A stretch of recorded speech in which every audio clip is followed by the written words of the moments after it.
За програмата за одржување на зелено-цветни површини, јавното предпријатие Чистота и зеленило годинава на располагање ќе има 25 милиони денари, додека за јавно прометна површина, односно метење и чистење на улиците, ќе се одвојат 7 милиони денари. Надлежните од предпријатието информираа дека годинава новина е што преку кредитот за задолжување од Светската банка преку општина Куманово, обезбедени се 3 нови возила со кои ќе може да се врши чистење на снег и на самите улици. Има добиено средства и можност да ги искористат тие средства до 8 милиони денари доколку почне има паѓање на снег. Се уште немаме склучено договор со општина Куманово, бидејќи траеше постапка за регистрирање и ставање во употреба на самите возила, но веќе сме при крај.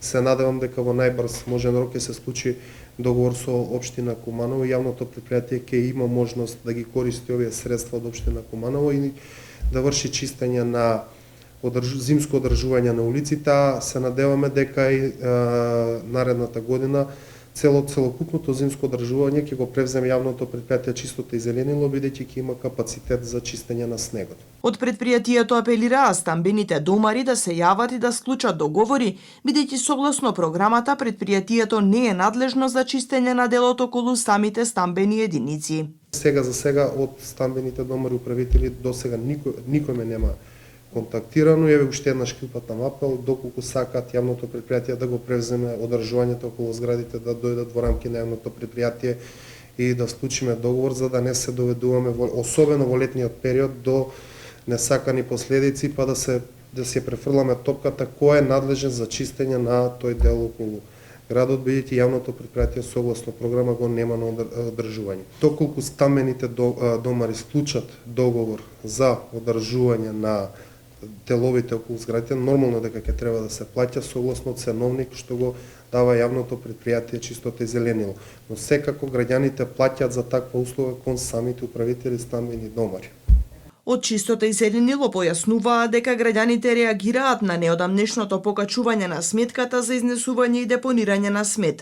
Велат дека биле принудени на тој чекор поради раст на минималната плата, платата на вработените, но и покачувањето на енергенсите, особено нафтата која е неопходна за нормално функционирање на предпријатието. А како јавно предпријатие вложуваме сериозни напори да градот го одржуваме што повеќе чист, да нема забелешки од страна на граѓаните во делот на оперативна програма при изнесување на сметот од самите домаќинства, бидејќи тоа беше основен и најголем проблем на кој што во минатото граѓаните реагира. Сега за сега мислам дека освен во исклучителни ситуации кога ќе дојде до дефект на некое возило, меѓутоа во рок од 1 до 2 дена веднаш интервенираме и се дава услугата кон граѓаните.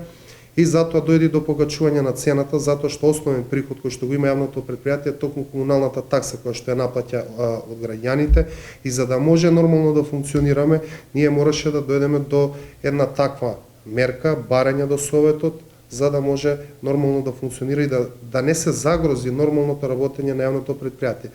Споредбено само ќе ви кажам, кога се носени 2003 цените на услугата, јавното предпријатие имало околу 200 вработени и платата просечна тогаш било 8-9 илјади денари.